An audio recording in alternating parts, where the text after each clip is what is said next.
Apparently winter is back. It is 28 Fahrenheit. That is what, -2, -3. It is cold right now. Now, it just fell on a day I had to get some work into Captain Incredible. So I was going to leave yesterday afternoon, as I generally do when I go to qualifiers or schoolers at the Meadows. Go over there, stay overnight, and start fresh in the morning. There's 10 qualifiers this morning at the Meadows, which is kind of rare. And schooler won't be going until around 12:30, 1 o'clock. So there was no need to leave super early. I do want to get over there. I told Tim I'd be over there by 10:30.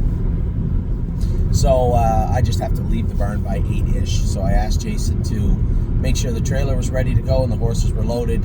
I'll pull in around 5 after 8 and I'll leave immediately after that. So Captain Incredible is going over there. We're taking Tenacious Hanover and Patrick the Piranha out to the field. Patrick's getting a short break and coming back. We'll have his blood back today. I suspect it's going to say he tied up a little bit again. But why? Why is he tying up? I can't answer that.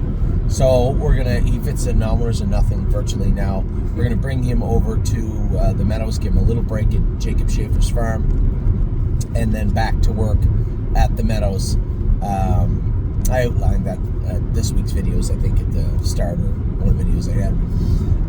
Tenacious Hanover's going to get a little break also. We did some work on his left hind ankle. His blood came back good. So just a little tired. I think he's been going since the day we bought him, and he was going shortly before that also. So he hasn't really had much of a break in his life, to be honest, other than as a 2-year-old.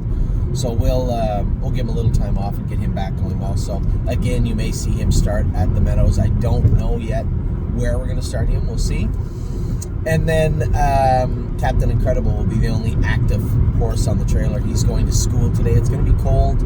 Track will still be in good shape. I mean, it's not really, it might be cold outside, but there's nothing frozen about the track. So they'll have it worked up good, and we'll get him schooled. Won't be pleasant for me, but that's the job. Now, what took place yesterday, Gymboree was 4th. Now, a lot went into that. We were scoped after. There was nothing really found. Maybe a couple of some mucus, but nothing really to speak of. Given the weather, that was understandable. We had tossed around the idea. Jason Petrie had actually shipped the horse to the Meadows. Jim Panliano drove the mare perfect. Looked like she should have been a second place finisher. To me, it looked like she was a second place horse and faltered on the end of it. I thought she bled a little bit, but she did not. So was it back in 5 days? Was it all the shipping? I'm not really sure. It was a lot of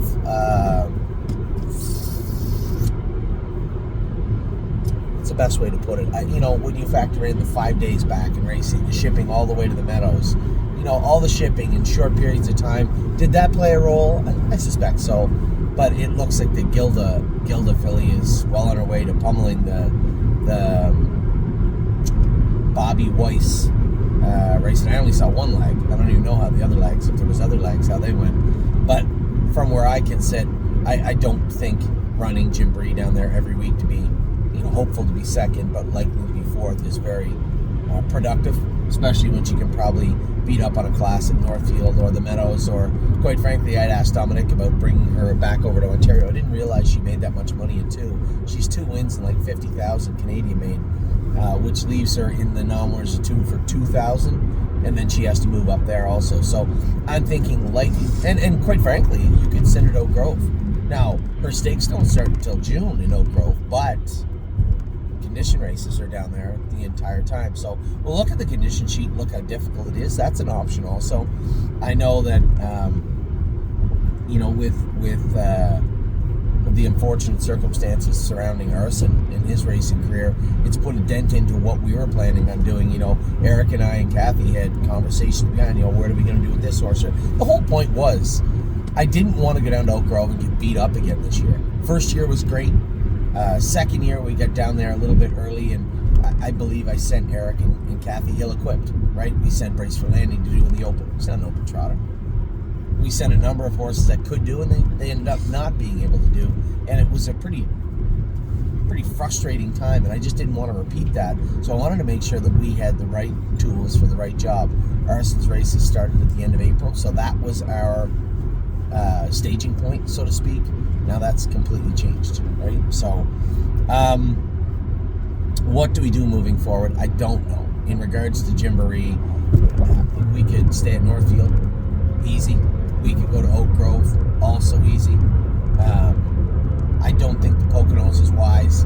It doesn't look like Ontario makes a lot of sense at this point. So I think the 3 options for Gymboree would be, I guess 4 options. You could go Northfield, Oak Grove, Meadows, and even Miami Valley. So there's like 4 options there for her. Now, next up was Delicious Stone. I don't think he was particularly beautiful in his mile. Looked a little rickety on the end of it, like James had to hold him together. I was wondering why James was letting him sail, get into the last turn. Looks like he trotted the last turn good, but the straightaways he was a little bumpy. And I just thought that all on his own that was a slow last quarter, but I guess it was quite windy last night. And he won. He was a winner. That's all that matters. So a great job by James and Dominic. A win is a win, and we will happily take it. The last race, when Spitfire made the break, I was livid because Jody pushed him right where he shouldn't have pushed him. And then that little voice in my head that often wakes up and chimes up said, I remember not that long ago somebody doing the same thing at Miami Valley. I can't remember his name. I remember he was sitting 6th on the outside, and he pulled the earplugs on Spitfire as he came out of the last turn. Maybe a couple of strides too early because he was trying to get a jump on the rest of them, and he made a break. I can't remember the guy's name. It starts with an A, I think. So it was really hard for me to be overly angry for very long at Jody when I did the exact same thing at Miami Valley. He texted me immediately after and took blame for it. It was his fault, same as it was my fault at Miami Valley. Spitfire was trotting the straightaways good, a little bumpy in the turns, and as you go to come out of the straightaways, it just felt at that moment to me in Miami Valley that I could get him going just a blink of an eye earlier than probably I should have, and I suspect that's exactly what happened with Jody. Now, to not put all the blame on Jody, the obvious question would be, why is he rough in the turns then? He was rough when I drove him his first start over there. He wasn't too bad on James. James thought he was a little bumpy in the straights also, the day he won the 24,000 class. And in the open, I think, quite frankly, one of the best miles I've seen him go is the start that Jody drove him before he had to go to Miami Valley. None of that matters. Where's the wrinkles? Where are they coming from? We did his hind ankles, thought he was better, but we had them done before he went back to Ontario. Changed his shoes. Qualified pretty good. Didn't race good. Are his feet bothering him? They are a problem, and they've been a problem. And I would suspect he's a trotter, getting bumpy in the turns. I would suspect his feet are playing a pretty large and major role on that. So, let's go over his feet. Let's start there. Is his back tight? I would suspect if his feet are bothering him, his back are rather tight, that they run hand in hand. Need to do a little butt work, a little shoeing. The problem with Spitfire, and the most frustrating thing about him, when he's at his best, he's right on the brink of not being on his best. Even when you go back and look at that win in 51, he still looked a little rocky coming off the car. Maybe going into the first turn, and then once he settled down on the front, different horse.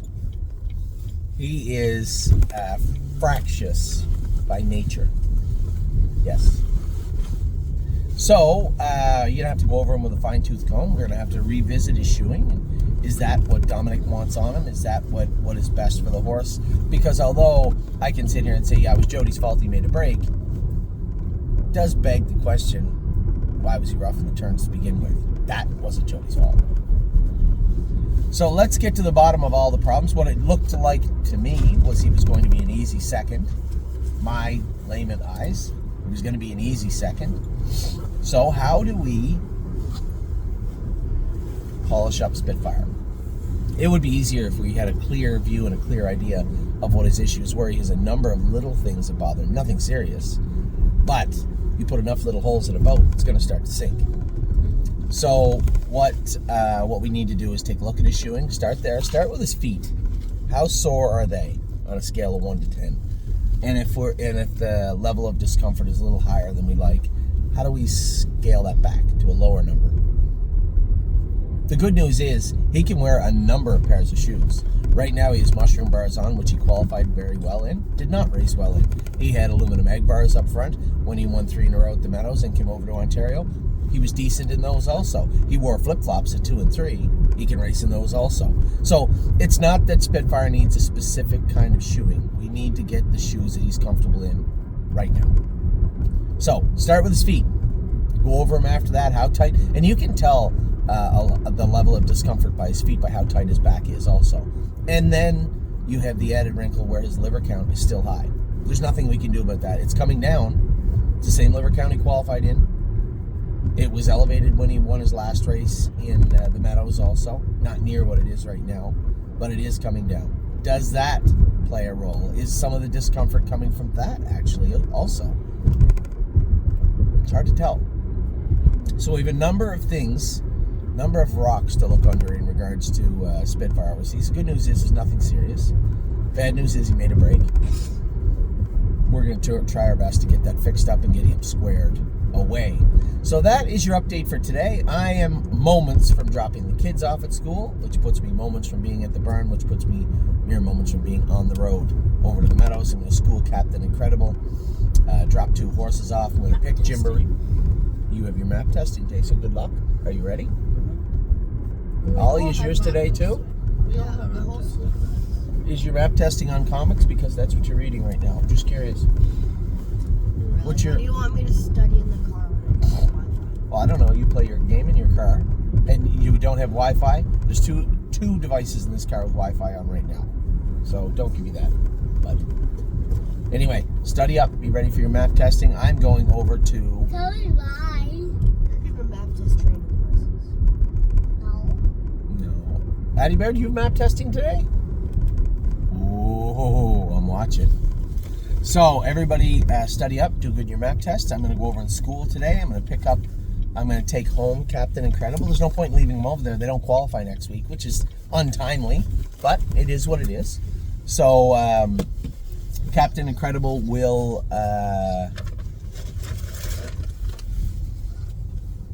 it's a conversation for another day. We'll see how he schools today. He'll school today. I'd like to go a mile and 59, 2 minutes with him. School him today. Gymboree will be coming back to Northfield while we figure out, we lock in what we're doing with her. And then Patrick, as I said, and Tenacious will be out for 3 weeks. Well, Patrick won't be. Patrick will race in 2 weeks. Tenacious will be in the field for 3. So that's a plan for today. And of course, we have racing tonight. Who do I have in tonight? I have Emerald Dio is in tonight, I believe. Emerald Dio is in tonight. Here it is. Emerald Dio, Never Lose Felix, and Blue Ventura are all in tonight. Wednesday is an incredibly busy day. Tonight, I think Emerald Dio's in a good spot. I think Never Lose Felix is in a good spot. Jason liked how he trained the other day. And Blue Ventura, if the Blue Ventura from 2 weeks ago shows up, we'll be fine. If the one from last week shows up, that will be tough. Now, Wednesday, Arrowhead Hanover. Can't wait to race him. 3-point blue chip. Mountaineer Prince will make his sophomore debut. Mounds for All, Memory and Imagination, Yo Mister, and Freedom Hill. A big Wednesday ahead. Our week's starting pretty decent. We got a win at Mohawk last night. We'll square Spitfire away and get him back on track very soon. Looking forward. Even though it's cold, I am looking forward to schooling Captain Incredible today. So everybody, take care. You guys, good luck at your map testing. Tricky. I will talk to you all very soon. Take care.